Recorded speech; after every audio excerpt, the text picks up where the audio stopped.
Westfield residents are dealing with PFOA contamination in their water, chemicals that are suspected of causing cancer.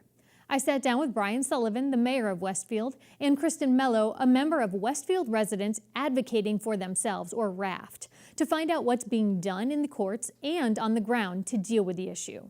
We're going to get one shot to do this, so that it's taken us that long just for fact finding and all the data involved. And actually, we went through a long process just to find a law firm who has done this nationally.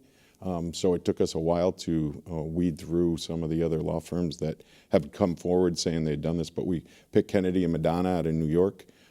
They have a long history of doing environmental law, and so we need our facts. And like every good lawsuit, you need a strong case behind you before you set it in action. Sure. Kristen, so Westfield residents advocating for themselves, RAFT, it's a bit of a mouthful. It is. But so citizens kind of banded together last year. Why was it that you felt that you needed to form a group and advocate for yourself about this water issue?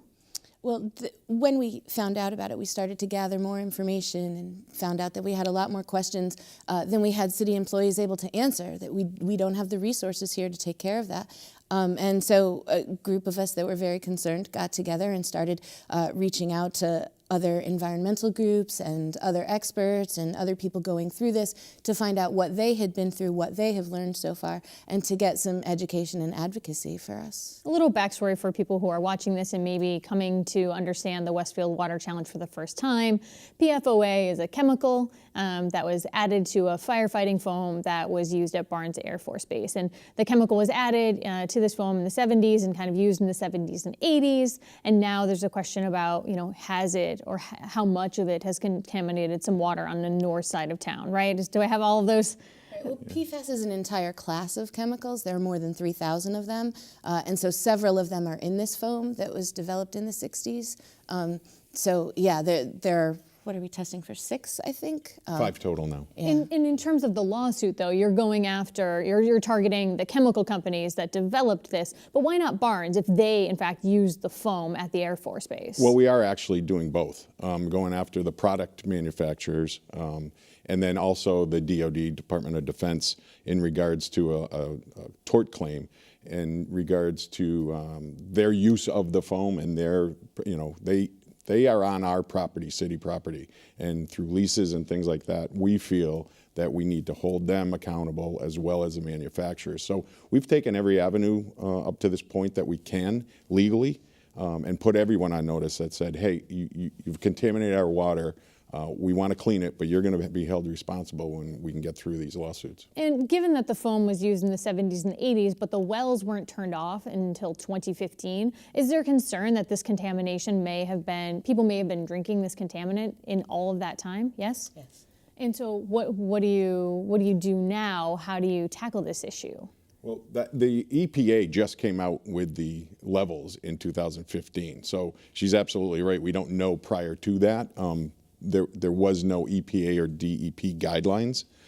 As soon as those were actually coming out, we shut those wells down. So 7 and 8 on the north side have been shut down since the end of 2015, actually proactively doing that. And when you say 7 and 8, you mean those are the wells, how they're actually categorized? That's it's right. Not, those are 3 internal. wells, but yeah, okay. We have our wells numbered throughout the city just for logistics sake. But 7 and 8 were the first ones that were above the EPA guidelines.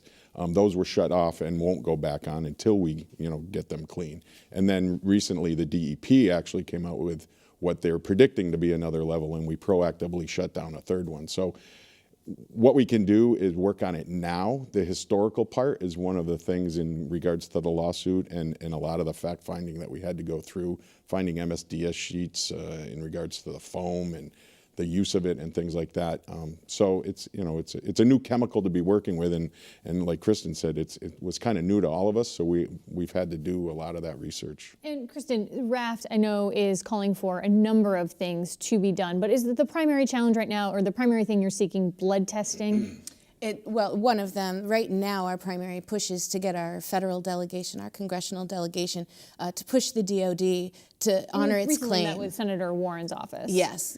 And there's a postcard push and phone call push for Representative Neal and Senator Markey, because we really need our federal representation to look at the DOD and say, you've made this commitment to address the wells that are over 70 parts per trillion. They've been over and shut off since 2015, 2016. Where are you?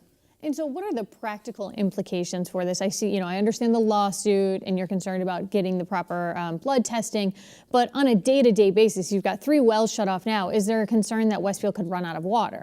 That's my focus, is while all these other things are going on, lawsuits and responsibilities and even more health testing and things like that are going on, my focus, the city's focus, is to clean the water. So that's why we're moving forward with this bond that you spoke about in regards to setting up filtration units that actually start getting the water clean. Because I know historically it'll show the government is extremely slow in admitting or finding money to fund things like this. So, and the lawsuits take quite a long time. There's a PCB issue in Pittsfield that's 20 years in the making in terms of a lawsuit and remedy and things like that. That's right. So my focus right now, the city's focus, is to get these filtration units up running and filtering the clean water. We have plenty of water. So you ask about running out of water. Westfield has plenty of water. Our problem is getting it clean and getting it to the residents right now on the north side. So that's the focus there.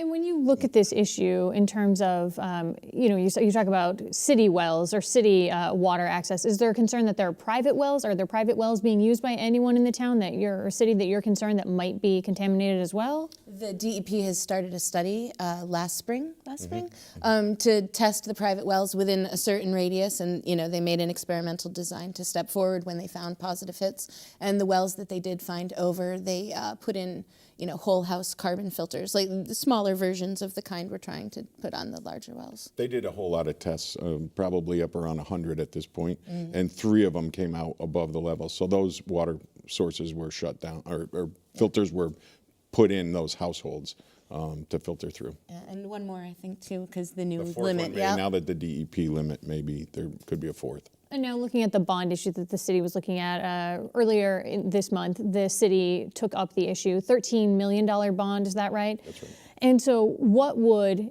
if this is approved next month, what would it do?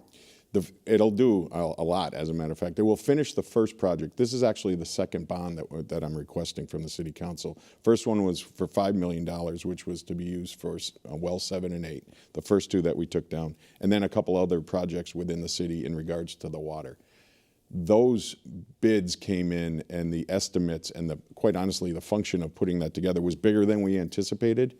So the second bond is for $13 million, which will finish wells 7 and 8, build a filtration units on wells 1 and 2, which are the other 2 on the north side that are contaminated, as well as those other projects like replacing our tanks, water tanks that are integral in this whole system and have just not been maintained over time very well at all. And the 4th thing would be an interconnect with Springfield Water on the south side of town to give us kind of a backup plan in case two summers ago we went through a real major drought. And there was water pressure issues on the south side. So this would eliminate having that problem. And Kristen, are you satisfied with those measures? Is the advocacy group satisfied with those measures? Well, the only problem we have about that is that if the money comes from Westfield residents, then it turns out that it's the victims of this poisoning that end up paying for the bond. And while everyone completely wants clean water as soon as possible, if there is any way we can get the federal or state government to step up and help share that burden, as opposed to having, say 30,000 or so many water ratepayers pay it, have, all of Massachusetts taxpayers or all of the federal taxpayers pay that, to share that burden among everyone instead of just on us would be much better. So while we totally don't want to slow anything down, while we have these extra weeks while the City Council works out their issues, we are going to do everything we can to get extra money brought into Westfield.